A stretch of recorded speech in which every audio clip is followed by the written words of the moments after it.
to the Travel Squad podcast. We adventure the world together, one passport stamp at a time. We're here to share travel news, tips, and our own adventures with you. Every Travel Tuesday, we share stories on a variety of topics, including our hometown San Diego, hiking, weekenders, national parks, international getaways, and inspiring you to go on your own adventures, even if it starts with your own backyard. I'm Jamal. Brittany. And I'm Kim. And we're the Travel Squad podcast. So grab your ticket and your passport. And don't forget your travel insurance. And prepare for takeoff.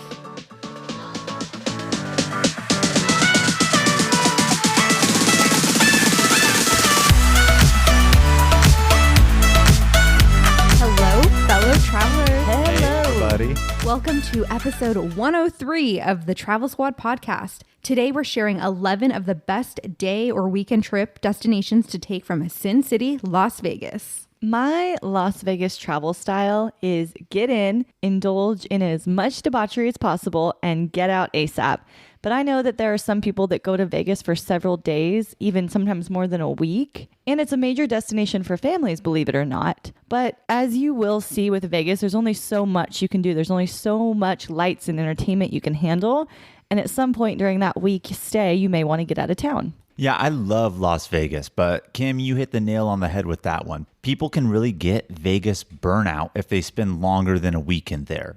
And if you're planning on spending just a weekend there, some of these places that we're going to mention are the perfect little day trips for you to go within an hour's drive, and you can do something during the day, recharge your spirit to come have that debauchery in the evening, right? But if you're going to be there longer, I would say 4 days, a week or so, some of these trips here are more conducive for like drive the day, spend the night, and then come back and give yourself a little bit of reprieve, because I'm telling you, people don't believe it, but that Vegas burnout is real. But either way, Vegas is a great place to use as a hub. So we want to list here for you 11 awesome places to go from Las Vegas. Now, from shortest to longest distance from Vegas, here are 11 amazing day trips from the SinCity. So number one is still in Nevada. It's just right outside of Vegas, and it's called Red Rock Canyon. It's only 20 minutes outside of City Center, and it features really scenic desert cliffs, buttes, and rock formations. And there's a really awesome 13-mile scenic drive, which offers lots of viewpoints. And we've actually seen desert tortoises while doing this drive before. So that's really cool. Wow. Were they big? Yeah, they were pretty big. Huge. Huge? Huge. And there's a lot of hiking and trails to do in this area as well. You can even camp. So one of my favorite hikes that we've done was Icebox Canyon, because if you're looking for a little reprieve from the desert Vegas sun, this is it. Would you recommend doing this hike in the summer? The Vegas heat summer? Brittany made us do this in the Vegas heat and summer. Yeah. But again, the name Icebox Canyon. So part of it is sun exposed, no doubt. The later half of it, you are in the canyon. It is shaded. I would recommend this one. But again, even if you don't want to get out of the car and you just want to see nature, they have that drive. You see the beautiful red rocks. Believe it or not, obviously we know Vegas is in the desert, but you leave just outside of those buildings and obviously you're just right out there in nature, and there are some pretty rock formations and colors that they have in that Las Vegas desert at Red Rock Canyon. Yeah, the Icebox Canyon, it's so narrow that it rarely sees sunlight, and so it gets really chilly in there, which is why it's called Icebox Canyon. And there is a little waterfall at the end. I'm sure that during not peak summer season, the waterfall is flowing a little bit better, but there's still a nice trickle when we went, even in the middle of July. Wonderful. Who knew there were waterfalls in Las Vegas, huh? Like natural ones. Yeah, that's crazy. Number 2 is just a little farther out. It's 37 miles, which takes about 40 minutes to drive. And this is the iconic Hoover Dam. Yes. And if you don't know what Hoover Dam is, my goodness, just Google it. But at the same time, I'm sure most of us know. Hoover Dam straddles the border between Nevada and Arizona. So you get a twofer. You get to cross another state off your list. You can drive across and go to Arizona. But basically, it is the dam that holds back the Colorado River. It forms Lake Mead, which is a beautiful recreation area where people like to go water skiing, take boats out onto the lake. And it's actually really famous. This is a hydroelectric dam. So this pretty much powers hours, all that fun that you're having in Las Vegas when you're there, all those lights, all that glisten comes here from the electricity at Hoover Dam. But it's such a sight to see, has an amazing history. It was built during the Great Depression. It was a feat of engineering at the time. It still really is to this day. And it's really cool to just take the 40-minute drive to go check it out. I believe they also have tours. I haven't actually taken the tour. I've only seen the dam itself, but I believe Jamal has. They have tours. When we went as a family one time when I was a kid, we did our tour of Hoover Dam. We got to go inside of it. They tell you the crazy history about it. They tell you some cool facts about how if they took all the concrete from here, it would be enough for a 2-lane highway from the West Coast all the way to New York. Wow. And how at its thickest, because, it's thinner at the top and thick as it goes down to the bottom of the canyon. That's just how dams are built.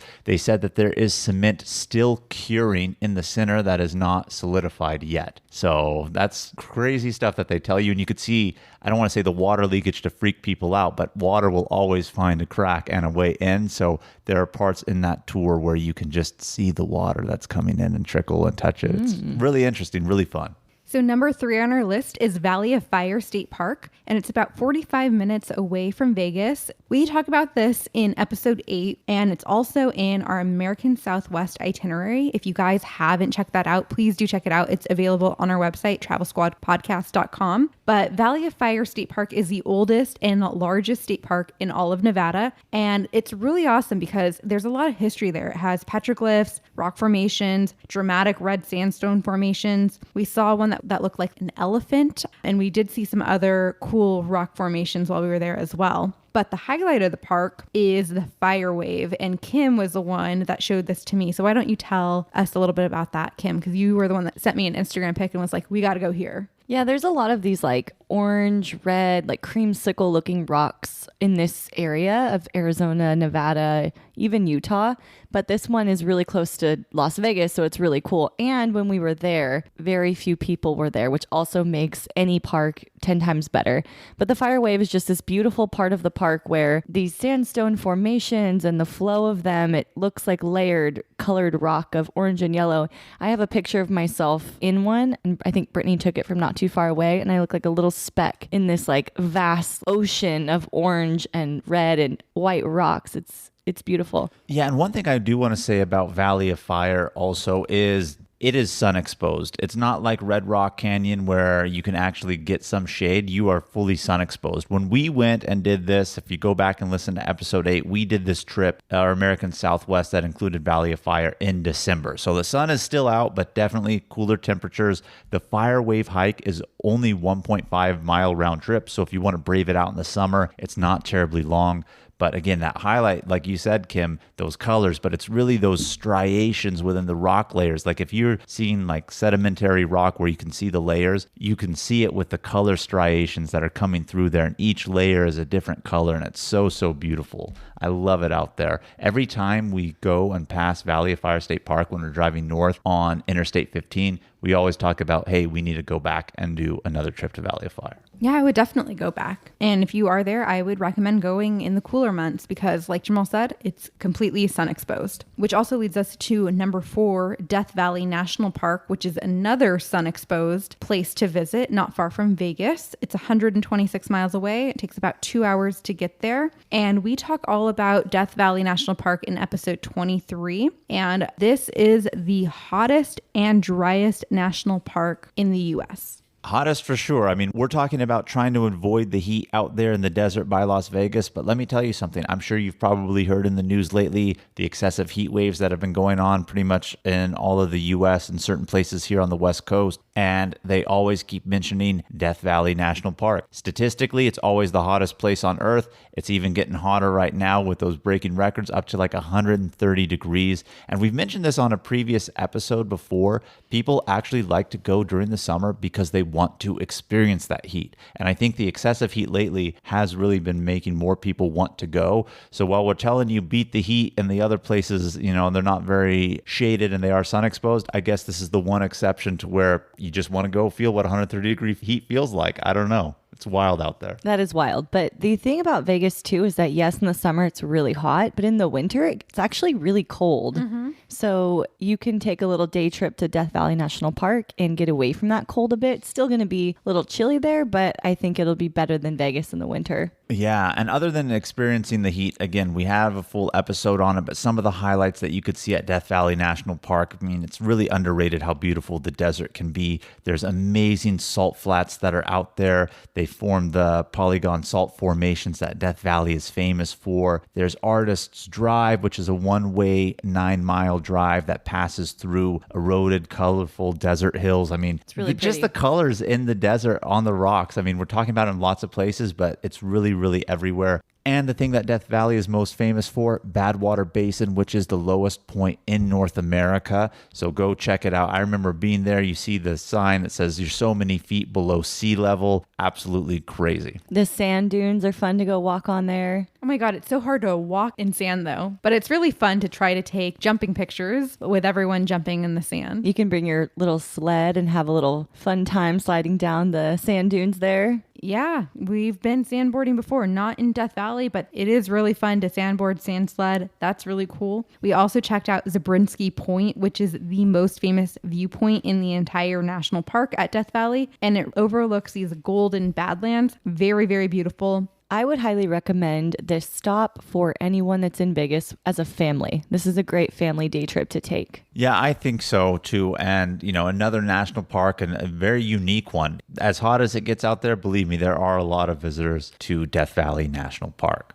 Hey travelers, let's take a quick detour to talk all about our travel itineraries that we've created just for you. We now have 6 different trip itineraries. 1 week in Kauai, An American Southwest weekend or road trip. A week in Yellowstone and Grand Teton National Parks. a road trip adventure featuring all 3 of Washington State's national parks, Big Island, Hawaii, and an Arizona road trip that features all 3 of Arizona's national parks. We are obsessed with these. These itineraries are 20 to 30 page PDF guides with every detail of the trip laid out. We're talking where to fly into, the exact route to take, where to stay, park entrance prices, where to eat, and driving distance between attractions, plus what things to see and do, even the hikes we recommend and their mileage and the time to allot for each one, and so much more. We have story highlights on our Instagram at Travel Squad Podcast where you can see the full guides. We've done all of the research and have taken these exact trips, taking out all of the guesswork from the planning. So all that you have to do is show up and have fun. Purchase your comprehensive Travel Squad podcast itinerary on our website at travelsquadpodcast.com. Best of all, they're on sale right now for $30. So travel on over and get yours today.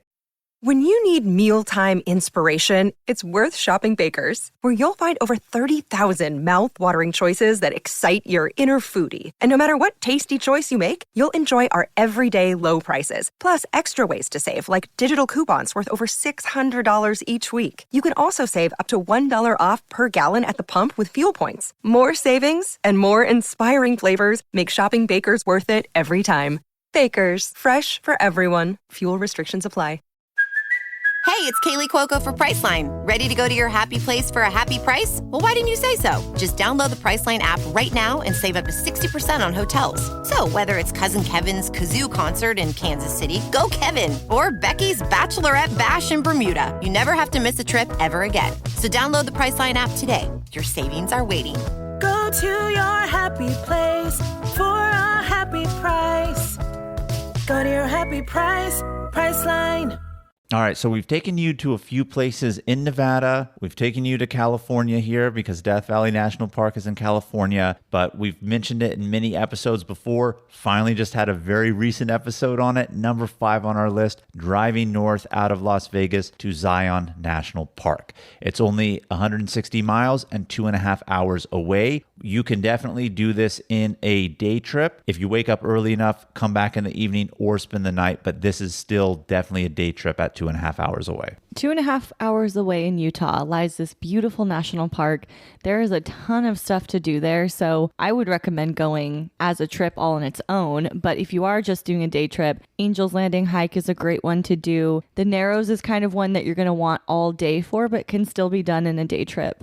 Absolutely. And there's still other hikes there that Zion's known for. Just going and seeing Zion Canyon and driving through and doing some of the scenic drives, that's a beautiful and amazing all on its own. And you're going to see a lot of wildlife as well. We saw some deer while we were there, but it's a beautiful desert landscape. And we talk all about it in episode 97. So if you haven't listened to episode 97, go back and take a listen. Subscribe to our podcast so you get our episodes every Travel Tuesday. But Zion's one of my favorite places because it's just really majestic with all of its beautiful, really steep red cliffs. And it's one of the first national parks that Jamal and I visited together. And so I think that's another reason why I really love Zion. One thing that I really like that's unique about Zion also is, I mean, we mentioned it at Red Rock Canyon. It's in the name. If you can't tell, Red Rocks, right? People know the Red Rocks in Sedona, Arizona, which I'm going to give a little teaser, may or may not be coming up here on this list a little bit later. But one thing that makes Zion unique about its Red Rock Canyon formations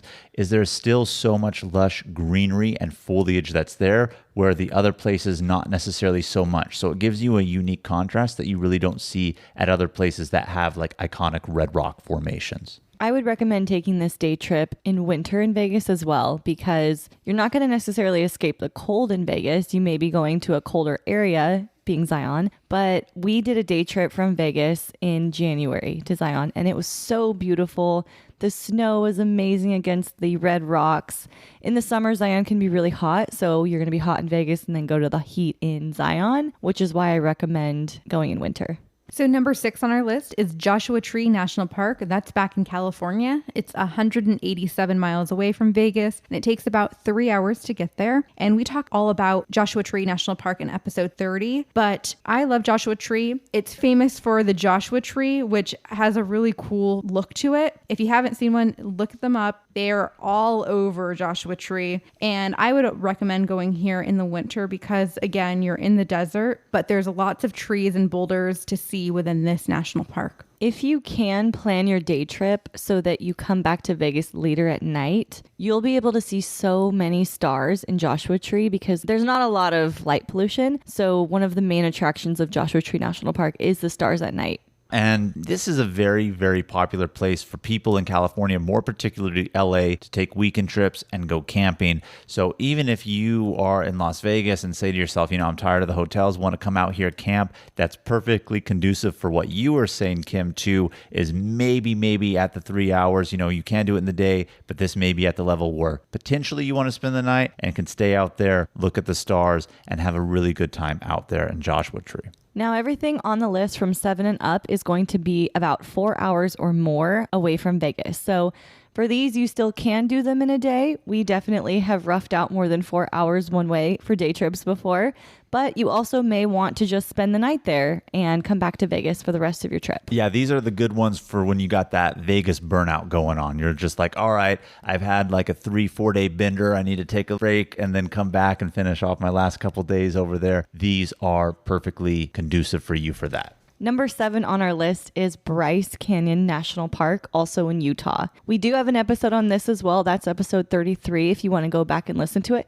And I highly recommend you do to prep you for this day trip because Bryce Canyon is gorgeous. It has so many unique geological structures. I mean, the hoodoos are so beautiful. There's thousands of hoodoos in Bryce Canyon. And Jamal, what is a hoodoo? I was going to say, who knew what a hoodoo was before we went on this trip? Hoodoos are basically desert formations that are withered towers of rock. So the rock, because of the wind, ice formation that forms in between the cracks, the rocks really carve themselves naturally in a way, and they wither so that they're almost like little pinnacle towers. But there's hundreds and thousands of them in these unique formations of just towering rocks that look like towers, quite literally. Those are what hoodoos are. And whether you're a hiker or not, Bryce is a great place to visit because they have scenic drives, panoramic overlooks, but they do have some of the most gorgeous hikes. We did 2 really amazing hikes. We did one called Fairyland Loop, and then we did another one that was a twofer, and it was Queen's Garden to Peekaboo Loop. And we had a really awesome time on both of those hikes. I think what's the most beautiful about this national park is that it's all bright orange and reds and whites, and just the colors alone, not even thinking about the hoodoos and the peekaboos and the arches, the colors alone will blow you away. For sure. Bryce Canyon is definitely one of my favorite national parks. I mean, I really love all of Utah's Mighty Five, but Bryce is up there with it on Zion just as well. It's one of my personal favorites. So if you're willing to invest the drive, you're definitely not going to regret it. Yeah, and as we mentioned, Zion and Bryce as national parks, we do have a itinerary on our website for Utah's Mighty Five national parks. So go check that out because it lists not just Zion and Bryce, but it also lists Canyonlands, Capitol Reef, and Arches. So definitely go on over to travelsquadpodcast.com and check out that itinerary. Number 8 on our list is going to be Page, Arizona. Now, we have an episode on this. This is part of that American Southwest that we had Valley of Fire on, episode 8. We did a whole loop in that area, but instead of doing that itinerary itself, if we're just doing those day trips, go to Page, Arizona. It's 270 miles away from Las Vegas, about 4-hour, 15-minute drive for you guys.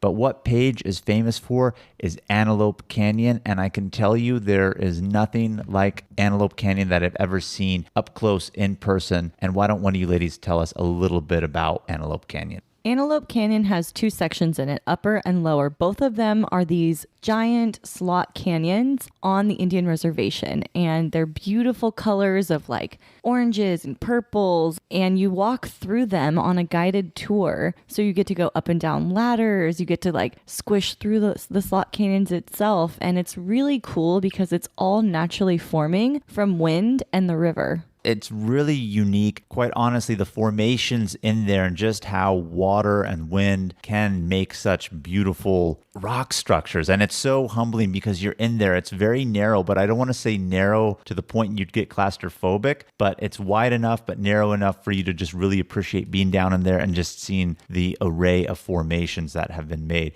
They have several iconic points that you can actually see. I don't know if anybody is familiar with this, but if you've ever been to, a mall or any touristy place that has those like photo image galleries that kind of light up to, a lot of artists and photographers go to Antelope Canyon, take the photos in there where the natural light comes in, and then it has that backlight that they put into the real photo itself to make it feel like you're there. So if you've ever seen that, that's Antelope Canyon. And I promise you, lots of places and art galleries have those type of photos that feature Antelope Canyon. And they have a lot of different structures. Like there's a sandstone structure that looks like a woman whose hair is blowing in the wind. It's like really, really cool. And Upper Antelope Canyon is famous for a light beam that you have to go at like a specific time of day. And a whole bunch of photographers go there to capture the light beam that comes down through the slot canyon. That's the photo that I was telling you about that you see where it has that backlight. So it comes in as if that's the natural light really in the photo. You cannot tour Antelope Canyon on your own. You have to do it through a guided tour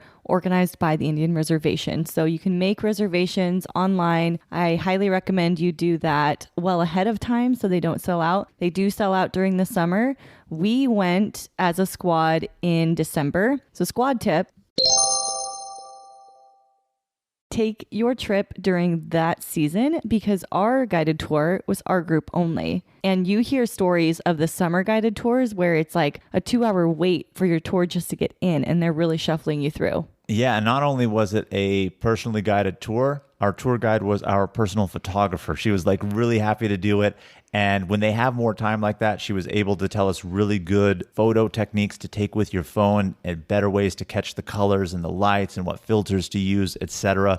So I would really recommend it. Even though during the summer, you're going to be in the canyon, it's going to be cool, it's going to be shaded. It is a lot more enjoyable when you're not with those mass crowds. So solid squad tip, Kim. Go do this during the winter and off season. And Page, Arizona is home to Horseshoe Bend, which is another iconic spot in Page. It's an overlook that's on the cliff that looks down to the Colorado River, and it's a horseshoe shape, which hence the name Horseshoe Bend. But it has really scenic views and it's a natural wonder. Just be careful not to get too close to the cliff because, there's an edge there and the drop off is approximately 1,000 feet down. Yeah, but really amazing, unique views of the Colorado River from there, and a crazy way to see the river make that dramatic U-turn going through. If I were to go back to Page, Arizona, which I'm sure I will eventually, I also want to hit off Lake Powell in that area. Lake Powell. Yes, it's a really big boating destination. Yeah, and there's a lot of slot canyons along the lake, and so you can kayak through some of the slot canyons, which would be a really unique experience. You can do like houseboats there too. Ooh, I love a houseboat.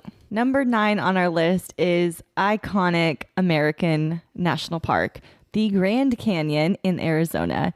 It's about 4.5 hours driving from Las Vegas, so definitely one that you'll be pushing your limits on doing it as a day trip. We also have an episode on this. It's episode 8. We took this on our Grand American Southwest road trip where we hit up a few of these other places. Grand Canyon is grand, and if you haven't seen it, you have to see it. Yeah, and real quick before we get into a little bit more about the Grand Canyon, we've mentioned several places on this list that are from episode 8 and that road trip. We also have a Travel Squad podcast itinerary on our website that features Grand Canyon, Antelope Canyon, as well as Valley of Fire State Park. So if you're not going to be doing these as solo day trips from Vegas or maybe an overnighter and just want to do a desert road trip, do check out our itinerary for American Southwest. It's only $30, so get it while you can. Yeah, the Grand Canyon is amazing. And you think that you get like a really good look from an overlook, but I would highly recommend hiking down into the Grand Canyon because you start to see all of the beautiful layers and colors within the rocks. But if you aren't wanting to hike, you can just do a drive along the Desert View Drive, and there's like 6 different canyon viewpoints. Or you can walk along the Rim Trail. And again,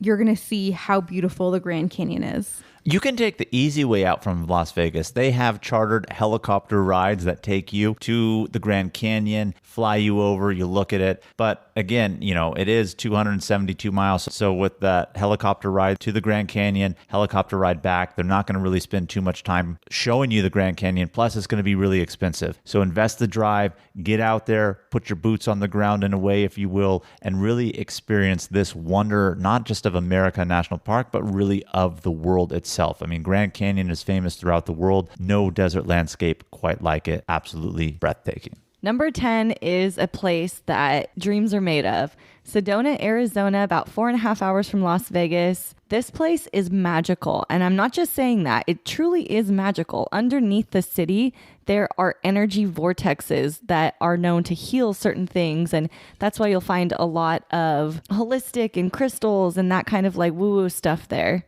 You say woo-woo stuff, but you like that woo-woo stuff. I do. And I love it too. And I kind of teased. I said maybe it's not on the list when we're talking about Zion a little bit. Sedona, here you are, number 10. But yeah, Brittany and I had gone to Sedona, Arizona one time for her birthday. We had a great time out there. And again, I can't just reiterate, and we're sounding like a broken record, but it really is true. There's something to be said about how beautiful and breathtaking the desert can actually be. And Sedona is famous for its red rocks. I feel like they shine a little bit more red out here than any place else, quite honestly. And you do get that holistic feel and natural energy that comes from Sedona, Arizona. But I really like it because it is a touristy place, but it's not overly built up. So they have these cool little craft shops, open-aired malls and plazas that you can go to. So it is a fun place to go to just spend time and kind of like weekend spa retreat place. Yeah, and if you do any hikes in Sedona, I would highly recommend going during golden hour because all of the red rocks start to glow a beautiful orange and red color, and you're surrounded by that green vegetation as well. So we did the Devil's Bridge hike in Sedona during golden hour, and it was so beautiful. Like the entire landscape was just glowing, and I really loved it. It was the perfect way to start my birthday day. And we're actually going back again this year in just a few weeks, back to Sedona. And it's just a little bit after my birthday. And we're going to go and do some more hiking in the area because I didn't get enough. So for golden hour, that hike to Devil's Bridge, it's iconic. Google it, see what it is. Sometimes photos don't do justice, but the photo is going to probably give you a better picture than I will verbally describe it to you. But another squad tip for you regarding sunset or sunrise is that if you go up the road that will take you to the Sedona airport, they have a paid parking lot, and you're going to want to pay because they have a whole bunch of benches that just overlook the canyon from the top of the hill and plateau there where you can actually watch the sunset. So it's a really awesome place to go. So do that morning hike during golden hour, go to the top of the cliff and watch the sunset from the top. You won't regret that. That's nice. And, you know, because you're in Vegas, you are used to spending a lot of money. Brittany, Sedona is on the pricier end of these destinations. So if you can get up early and plan to come back late, a day trip is actually a great way to go for Sedona. I was going to say Sedona might be more expensive than Las Vegas. Maybe, depending on where you stay and how far out you book. Seriously. But it's free to hike, so a day trip is perfect. So number 11 is the last place we have on our list, and it's Great Basin National Park. This is back in Nevada. It's about 300 miles away from Vegas, so it will take you a little bit of time, and 4.5 hours to get there. And let me tell you, we drove there, Jamal and I, from Vegas, and it's a little sketchy to get out there because you are in the middle of nowhere. There's nothing around you for miles and miles and miles. But once we actually got there and got to the national park, we did a cave tour. And this is the first time we ever did a cave tour in a national park. We did the Lehman Caves. You have to do a guided tour, but it was so worth it. And it was so beautiful. Yeah, I mean, the national park system here in the U.S. has several places that have caves. Great Basin, you don't hear cave in the name. You think, oh, basin in the desert. It is, but there is also a cave, and that is really the highlight. But there is still other hikes that you can do out in the area above ground without going out and getting in the cave. But what's really unique here about Great Basin is on the Nevada side, you're kind of in a hilly area, and then you're actually really close, I would say within 5 miles to the Utah border. And then you just look out into Utah and then it's all flat. So it's almost that kind of crazy disparity of like mountain desert. And then you really see like Utah flat desert out there. Really quite interesting. And Great Basin National Park is really cool. But why don't you tell them a little bit about the Grand Palace tour, Brittany? I know you mentioned we went to the cave. Why don't you tell them a little bit more about that? Because I feel like that's one of the major highlights is the cave tour. Yeah, so we did the Grand Palace tour, and it was about a 90-minute long tour, and you only go about half a mile into the cave. But we went into a place called the Gothic Palace, the music room and lodge room, and you see these massive, gigantic stalagmites, stalactites, columns, and we learned all about how they form, how long it takes to create them, what the different structures are called. So it was really educational and interesting as well. Yeah, and if you want to get outside of the cave, like I said, they have lots of hiking up there. Trails that we would recommend for you, one of them is Lehman's Creek. It's a 6.8 mile trail. This one's really cool. You'll actually go through several diverse habitats, some of it just being forested areas to actual subalpine meadows. So you'll have like a clearing out of beautiful meadows, and then all of a sudden you'll be in forested areas with the trees. And so it's really beautiful. And during April when we went, there is still snow on the ground. So it gives you that desert snow landscape also. There you have it. 11 places that you can visit outside of Las Vegas if you need a little break from SinCity, or if you want to entertain your family, or you're with a group and you want something to do outside the city. Tons of great options. Some are really close, some far, but definitely check them out if you're going to be in Vegas for longer than 2 days of partying. Yeah, take that break, save your liver, save your wallet, recharge yourself out in nature and enjoy some time, and utilize Vegas as a hub if you can, if you're taking that extended trip. Now, we are going to take a little day trip from this episode to hit on questions of the week.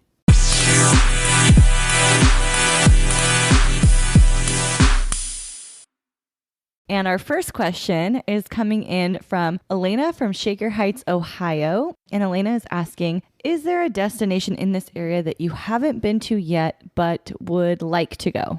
I would really like to go to the Kanab area. It's only a few hours outside of Vegas, but near that area is the wave formation, kind of like the fire wave in Valley of Fire State Park, but on a grander scale. You actually need permits to get on there, and you have to take a guided tour. And in that area, they also have coral pink sand dunes, which I hear are really beautiful to see at sunset because the sand's like a nice coral pink. And there's another trail called Kodachrome State Park that has some very beautiful panoramic overlooks that I want to go see. So I really want to hit Kanab and see that from Vegas. So I can attest to that because Brittany always tells me like we need to go out and go to Kanab. But we mentioned several places from Vegas. It's close to many state lines. Where is Kanab, Brittany? You didn't mention that. You just said the city. Where is Kanab? So Kanab's only 3 hours away from Vegas, but in Utah. And I actually think that to get to Kanab, you do have to drive through the area that's close to Zion National Park, right? You do, yeah. You do go through St. George and that area. So it'd just be an extension of continuing on through Zion right there, and you could get into Kanab.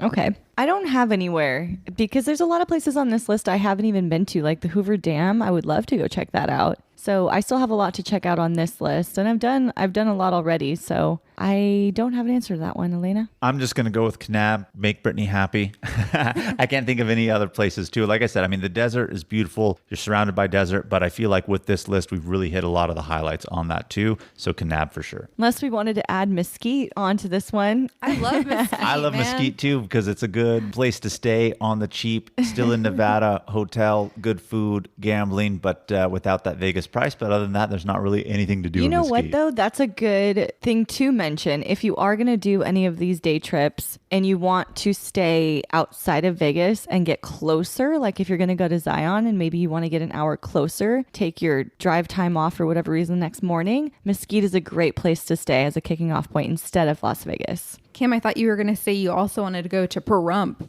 Pahrump? Been there. Think I'm good. Pahrump is just outside of Death Valley National Park. For a town of 5,000 people in the middle of the desert in Nevada. Probably had some of the best Thai food we've ever had. A little bit too spicy for my liking in terms of spice level, but quality for a town of 5,000, pleasantly surprised. Yes, definitely stay in Pahrump if you're hitting up Death Valley. Question number 2 is coming in from Hunter from Houston, Texas. Hunter's asking, what was your longest trip to Vegas and what did you do? So I've only been to Vegas for a weekend. I don't think I've been to Vegas for much longer than that, except for when I was about 10, my mom loaded myself, my brother, and some of my Filipino aunties and cousins in a car, and we road tripped to Vegas. We stayed at Excalibur. We drove to the Grand Canyon. It was quite the time, but I think I've only stayed in Vegas for like 2 days. And if we've been there in the area for longer, we've done some of these side road trips. Yeah, for me, quite honestly, same thing. Really, when I was a kid, went for longer, maybe 4 or 5 days as a family. Again, you said it earlier, Kim, Vegas is a family destination now too. So even before I was of drinking age and could gamble or anything like that, we went as a family. But as an adult, I know it. You know, we live so close. There's no really reason for us to go longer. And I do know of the Vegas burnout because lots of people that we talk to tell us they go for extended periods of time. And that's part of the reason why this episode was inspired. Is we've heard from a lot of people that they get burnout after a while or don't realize how much money they're spending and run out. So these are definitely good little breaks for you guys. But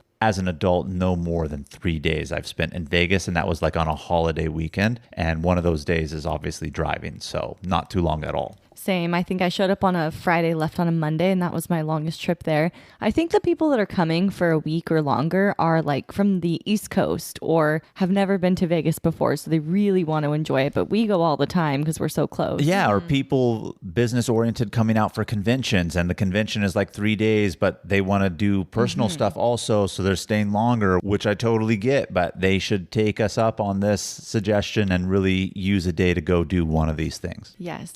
And then our third and final question this week is coming in from Brittany from Kentwood, Louisiana. And Brittany is asking, how can I save money on a trip to Vegas? Good question. Don't know if I have any answers for you, though.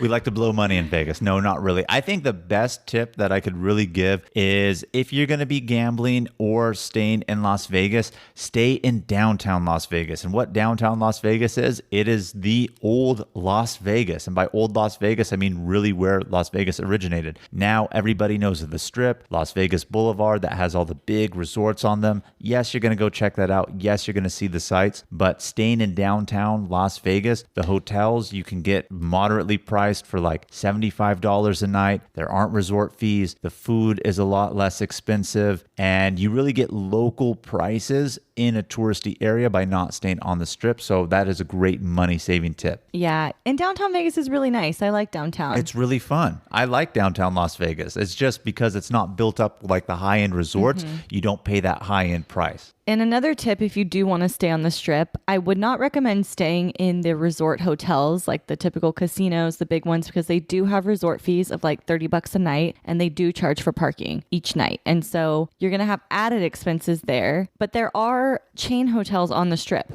There's like Holiday Inns and that kind of thing. So you could potentially stay at one of those on the Strip, maybe even use points or AAA discounts for those kinds of hotels and still be in the thick of it. If you do want to stay in a resort style hotel, I recommend the Flamingo. It's one of the lower priced ones and it is right in the middle of the Strip. Another tip that I have for you is, Vegas, it costs a lot of money to drink while you're out. So if you get some White Claws or some beers to enjoy in your hotel before you go out, so you spend a little less, that's another great way to save some money. And not only that, but you don't have to keep them in your room. You can bring your White Claw with you. I was going to say open alcohol rules, so you could walk on the street with it, buy your own booze at a convenience store, carry it with you, do that versus getting it out. Or if you're pre-gaming, going to the clubs. If you're going to the clubs to party, I hate to tell you, you're going to pay $20 plus for a drink. That's a reality of Las Vegas. Unless you're a girl, because you can go to nocovernightclub.com and you can sign up men too. Men and women can get into clubs for free, and women will often get free drinks in an open bar for several hours. Look at those perks for you there, Kim. I do have some hacks, I guess, Brittany.